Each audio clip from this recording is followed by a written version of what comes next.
cupcakes up.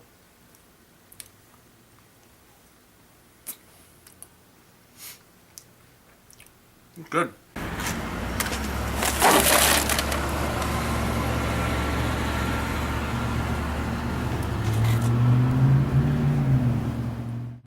Hey guys, Mark here. And what? Welcome to Trash Talk, Arc 3. Yes, we are currently enjoying our cupcakes from the intro. Yep. Because one of my friends on Facebook was you done already? Well, I'll leave that info for now. Skip to the end of the video to know more. So today on Trash Talk, actually the topics, if you didn't already know, which you probably should, is we are doing retro games from the 1980s to the early 2000s. Yeah. Want to introduce the game? Alright, the game we're doing, and I can't believe I'm saying this, is Frogger!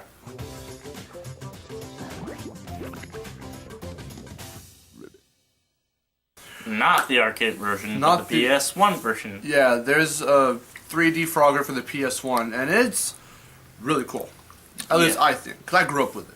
I had him play it a while ago, and he has some thoughts on it. So, what should we start with? There's not, well, we would normally start off with the story, but... There's no story of Frogger. Yeah. He's just a frog trying to save his little friends. There's not really a story to this game. By just jumping everywhere. Yeah, really it's just Frogger trying to... Well, if there is a story, it's he has to save his little frog buddies. They don't really have names or anything. They're kind of just generic little frogs. Just called frog buddies. There's like one of every color. There's like a purple, a red, a green, and a... Not a blue one. Is there a blue one? Yeah. There's a blue one. And a yellow one. And a yellow one. No, it's orange. He's orange. But there is a golden frog in every world. Only one level, because it's broken up into levels. In one level, random level, for every world, there's a golden frog. And if you get the golden frog, you unlock other worlds that are locked at the beginning of the game. Which is pretty cool. So that's cool. And once you get that golden frog, you can't get him again because he's just like a one-time thing. But he is kind of tricky to find in some of them. Yeah. And unlike the normal Frogger from the arcade versions, this one's a bit more trickier to do because this one is 3D. So there's a lot more obstacles than just going straight on that log, which I have a hard time just getting straight on that log. He kept falling, drowning, getting on the turtles that go underwater. They were underwater when I jumped in. But they were underwater when you jumped. On. No. But what else? So there's not much of a story. It's kind of just self-explanatory. You're just your Frogger. You use the directional buttons to move Frogger. There are lots of obstacles, so of course you have to dodge those. There's lots of little flies flying around in the levels, and some of them do certain things, and some of them kind of just give you points. And you can't really, well, you can tell if you memorize them. You can tell what kinds do what things. Like green flies, little green flies give you more time. The phone is ringing. One certain kind of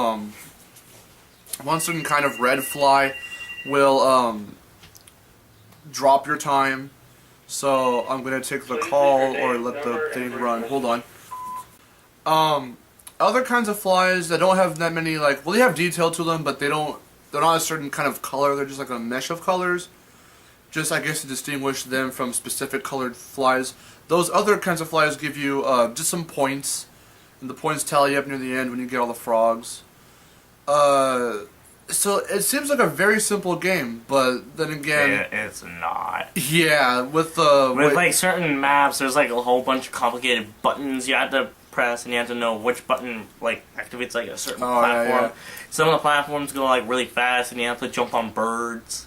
Oh yeah. In the sky levels, there are sky levels where Frogger is up in the air. Yeah, we should on clouds. We should talk about the environments. The environments for its time in the 90s were actually really good looking. Obviously, they're really polygonal, so that's dated, obviously, now with what we have. But for its time, it looked really good, and it still looks pretty good today. It's not too, horrible or just whatever. It looks for the time, pretty cool. it was pretty good. The backdrops look really amazing, especially for those sky levels. But speaking of the levels, there's or the worlds. There are several kinds. There's the first ones going down the list because they all go vertically. You can choose. There's the retro world where it's more like the arcade Frogger. There's just busy streets and cars, and you have to go onto the lily pads. Well, not lily pads, the turtles and the logs to get to the frogs, and they're all like in a row. There's the lily pad world, which is more of like just a luscious yard-looking place. You jump on lily pads, you jump on logs again, but then like there's other there's like dogs and dog houses that chase after you, or that just kind of run back and forth. You have to watch out for them. There's like lawnmowers in certain, you didn't see them, but in certain going down that world, those levels, there's like lawnmowers that chase you and stuff. And on certain sky levels, there's helicopter blades that Yeah. do some unmentionable things if you get caught up in them. So Yeah, oh my god, yeah, it's not gory per se, but the way you can see his pieces fly everywhere, it does look kind of gory for an E-rated game. But there's no blood or anything, so don't worry about that. It's friendly, it's kid friendly. But yeah, there's a sky level at one point. Not chronologically, but just there's one there. There's a dark cavern level where there's not that much light, but every time you croak, sometimes the light kind of grows big for a little bit.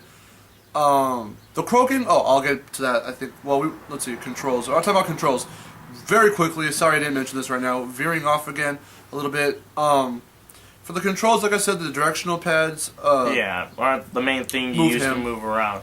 There's also a tongue mode, or tongue button move. that allows you to collect the flies in the first place, as we mentioned earlier. Oh yeah. I totally just slipped my mind. There's the tongue, which you can slurp up flies and stuff. Like I said, he can croak if you press the circle button. It makes him croak, and that helps. Like I said, with the cavern levels with the light for a little bit, and also to detect nearby frogs because they croak back, and it's really funny. So you go ribbit, and they go like it's a little creaky, squeaky kind of ribbit sound. And you can also super hop, which may seem pointless at first because for the first couple worlds you don't really need that power until some of the cavern levels have there's a bigger inclines where you can't just merely hop over, you have to super hop over it. So it's just for more variety and more challenge, I guess, to get up to different heights. Other worlds include a factory lava floor world, which is a very dangerous factory to be in. Who would want to be in there? Frogger, because he used to rescue his frogs. There's a factory world. There's a honeybee world where you're in this forest looking area. Yes, and I'll give you a short little summary about the bees. They're assholes. He kept running into the bees. Those damned bees. Hopefully that made sense. Pretty much what those bees do is that they follow you around, and if you get caught in them, they pretty much kill you. Yeah. You can outrun them, but you have to be really freaking quick. So. So yeah, the quick hop would be an essential tool for that one. Oh yeah, because I'm talking about the flies. Some of them have different abilities. There are some, especially in that world. I think I dropped some. Oh, okay, whatever. There are some flies in that world which make you hop really fast. And there's an auto hop fly where you just hold down the directional button and you can just go hop real fast. So combine the quick hop and the auto hop and you'll be taking off faster than a freaking rocket. It's crazy. Which is sometimes not a very good thing, especially if there's incoming objects. Yeah. That can stop you up, or if you run into what's chasing you in the first place. Other worlds include a desert world. You haven't seen that either. I'll show them a couple worlds. There's a desert world, that sky world. There's this other factory-ish barrel toxic waste power plant looking world, which is actually that's the toughest freaking world in the game. I haven't beat it yet. And only one level long, because I guess they were running out of ideas for more levels, or that was all the memory they could fit into it. But there's this island resort looking world that's only one level long, and like monkeys and rhinos try to get you and whatever.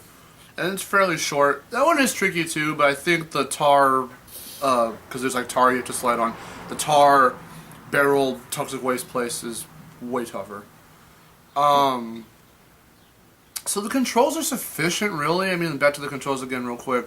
They're easy to use. You thought that, right? Yeah, they're easy to use, but the basic thing about this game is timing is important. Yeah. Which I lack. I had a very tough time on this game because I have poor timing. And there is a multiplayer mode for this, or it's strictly just like race. You get to choose whatever world you want to be in, and plus, and instead of collecting your frog buddies, you have to collect like flags. Yeah. And it is it could be up to 2 to 4 players. Yeah, I think so, because they have a multi-tap for the PlayStation 1, and it allows for other players to join, more than 2 players, since the PS1 only had 2 ports at the time. Yeah, so I'm pretty sure, because like in some of the worlds that we're playing on, they have 4 little, because there's these little certain pads that Frogger starts off on in any level in the game. And for the multiplayer ones, there's up to 4 of them, so there's probably a 4-player mode. Or, well, it's multiplayer, so yeah. So we went over story, controls, levels. Like I said, the graphics were okay for their time. The backdrops looked really cool. My favorite freaking area, the music, we'll get to right now, because I was going to say my favorite area in the whole game, I would say, or at least among my top 3, is on the Sky World. There is, the last level is not, because it goes from daytime, like 1 cloud level set during the day. The other 2, there's 4 levels, the other 2 are set during like the evening, and then the last one's at night. But the last one has slippery clouds that you can just slide on, and the aforementioned blade helicopter things that grind you up. And instead of birds, because birds carry you around in the other 3 levels, the last level has airplanes, so it's called Airplane Antics is the name of the 4th world, and I like it. I think that one's really cool. And they're not just any ordinary like super jumbo jet planes. These are fighter jet planes. Yeah. It'd be like whoosh, landing on target. Oh wait, Bravo leader. Like, yeah, it's Bravo 2. There appears to be a frog on my targeting device. I can't hit the target. Back up. All of a sudden it turns from like just Frogger to like some friggin' other shooter game. Call of Duty. Call of Duty. Oh my god. Did you eat that other cupcake? No, you can go ahead. Are you sure? Yeah, go ahead. Okay. If I can get the little paper off. Well, just rip it. Music. The music is alright, because like again, for its time, it might be a little bit dated now, but I still enjoy it. It's catchy. It's got some really catchy tunes.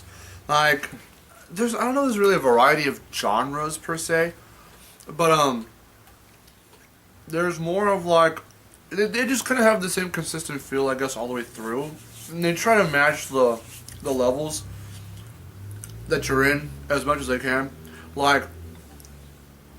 With the exception of the first world, because it's the retro world and that theme just kind of runs through all the levels. Actually, not really in every level is the same song consistent or whatever. They shake it up with some different tunes in each level for the most part. I mean, some of the worlds, maybe 2 stages have the exact same music, but besides that, they tend to shake up the music a bit, and lots of the tunes are catchy. I think one of the ones that, the Airplane Antics one, the one that I really like, that music's really cool. It just stands out to me for some reason. I really enjoy it. And one of the other ones is that freaking barrel toxic waste place. That area doesn't have too much of a variety of the music, I guess, but one of the songs, and I'll play it right now.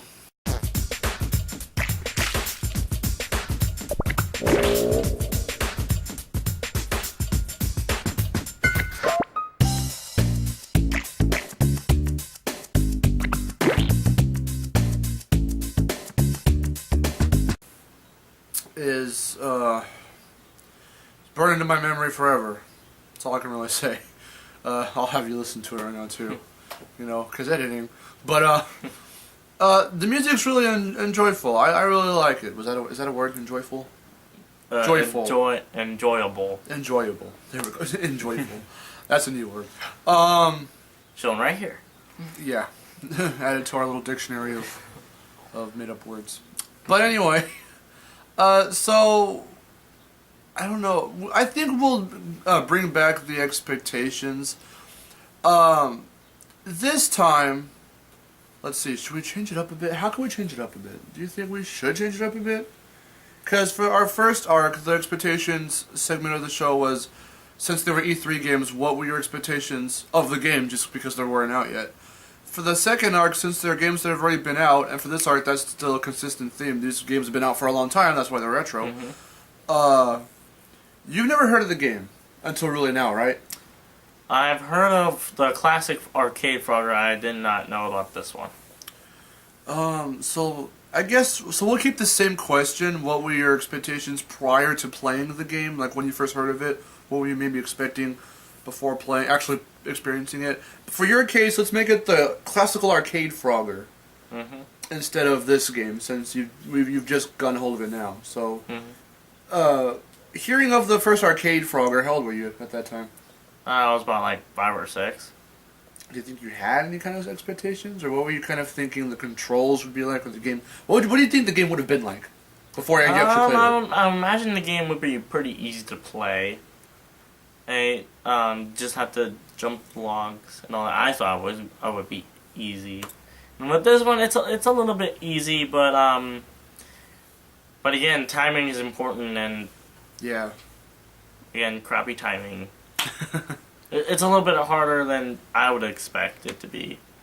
Especially those going in like, oh, I'm going to be so easy, but yeah, have bad timing. Yeah. So that's kind of just, those were your expectations? Just yeah. How it would have been, like control-wise.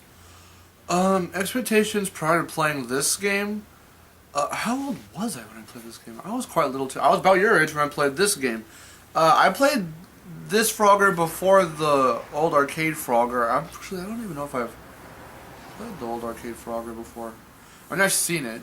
I don't think I've ever really played it though. But prior to experiencing this game, I guess, since I don't remember much of when I first got the game at that time, 'cause I was way little. It was still the 90s, so I was only I was little. So I guess what I can say is, maybe my expectations would have been like, just for it to play out well, because that's kind of what I look for in games, is for the controls to be nice, because if the controls are kind of whatever, and you can't get used to them, like, how are you going to end up playing the game, you know? I mean, you could learn, but what if, like, they're broken or something, you know? Like, then that's, like, if it's a bad game, but you want to play it, and you have expectations of how it's going to control, and then it gets all weird, you know? But, for me, I kind of just adapted to it, I guess. I mean, I don't really know if I really had any other expectations prior to that. I've never really seen any ads. I don't even know if there were any ads for it, like promos on TV or something at the time. I don't remember 90s ads on TV. Do you? No.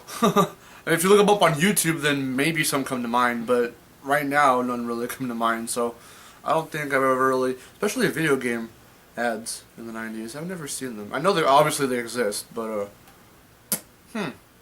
well, anyway, I guess just tight controls at first, because there's nothing really else I was expecting, because I don't remember first getting the game. I just remember having it. So as long as I can remember having it, what I've just experienced now, it's good controls, nice looking areas, really hard challenges. Some of them I have not beaten to this day. I've never beat this game 100%, although that's probably one of my lifelong goals now, set today. So, I guess that's kind of it. So, final verdicts. What do you see? It's a pretty fun game. Like, if you're like kind of bored on one day and you find yourself playing it, you won't be disappointed. It's a really good game to pass the time. I give it a 4 out of 5. 4 out of 5. It's still a pretty fun game, even though it's pretty old. In fact, I would say I had more of a time with it than some new games that I played. Want to allude to anything? Are you going to expand on that, or? No, I'll just leave that for you. One for you guys. Ooh, secrets. About. I think my verdict would have to be a 5 out of 5 because not only is it nostalgic, but visiting it today, visiting it just recently in general, you know, it still holds up quite well. I mean, like I said, the looks for its time were good, and of course they're dated now, but that doesn't mean the whole game is not going to stand up well today just because of how it looks. I mean, maybe the looks might not stand up that well today. But everything else just kind of fits. I mean, the challenge isn't too hard to where you just throw the controller down in rage, but they're not too easy to where you can beat everything like that and be like, well, that wasn't, hard at all. Yeah. Especially from, like, games that look really amazing, like Rise, in which we've talked about Yes. if the gameplay's not good at all, well, if there's something wrong with the game, then there's just no point of playing it. Yeah. But with this game, it looked great at the time, and it's aged really well. Obviously, there's a bunch of spin-offs. There's lots of... Now, Frogger was really popular back then. And, I forgot what I was going to say earlier. I had a thought, and then I totally lost it. But anyway, there's lots of incarnations of Frogger. Like, this game got a sequel, which is actually really cool. I've played it a long time ago. I'm actually expecting it to... I'm going to buy it again, because the last time I had it, I think I rented it. But, that one took a different turn. I mean, it was still kind of the same feel, I think, because it's been a long time since I've played it. But they changed up the genre just a little bit, so it's kind of a platformer, but it's still basically the same look. It has a story, actually, but so this game got a sequel, and then lots of other incarnations came around, and he kind of lost. I think Frogger kind of lost popularity as time went by. Not in the sense of because everything was bad, but I don't know, like, you don't see much of him anymore except for, like, side stuff. Like, I bought a couple WiiWare titles, and as you might know, WiiWare for the Nintendo Wii is like the little shop where you go to the little shop and then you buy like virtual titles, so it's not any retail game. It's like a little off to the side, buy it virtually, download it game. There's a bunch of those kinds of Frogger games that are still coming out now. I own a couple of them, and they're cool. They try to capture that feel, the same as this Frogger tried to capture. This Frogger tried to capture the old arcade feel, and like with the retro stages and whatnot. But like it does well. But some of the other ones have their own twist to it too. Like some of the other ones I bought recently, you still have to do your little maneuvering around obstacles, but you're putting multiple little Froggers in multiple little goals instead of having to rescue frogs. And I personally, I like the rescuing frogs a little bit better. Just, I don't know why. It's just kind of, I don't know. It's just, I just like it better. Really. But it gives you a motive. Like you're like pissed off, like stupid, why am I playing this game? But then like Frogger tells you, you're playing this game so that way you can save my friends. You have to move on. All right. Let's go save some friends. Challenge accepted. Then Lord of the Rings music plays, and then the questing for your friends begins. So, yeah, my verdict's a 5 out of 5. Like I said, there were lots of incarnations of Frogger, and most of them did well. While other ones, maybe making him anthropomorphic, maybe giving him a whack-ass story, maybe making it a full platformer with collectibles and whatnot. I don't know what that is at all. I don't know either. And I don't know if it stands up well to the other Froggers. But we'll save that for next time. I'm Mark. And I'm Wes, and this was Trash Talk. The new Ark. Retro!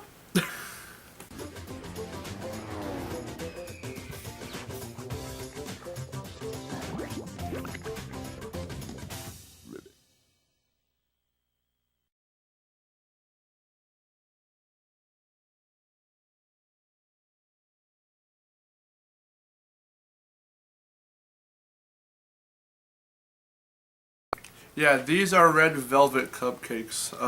With chocolate on top. With chocolate frosting. My friend Ariana on Facebook kept, every time we would put, what game should we review for Trash Talk, she would always put cupcakes. So I made a deal with her. We would eat cupcakes on the first episode.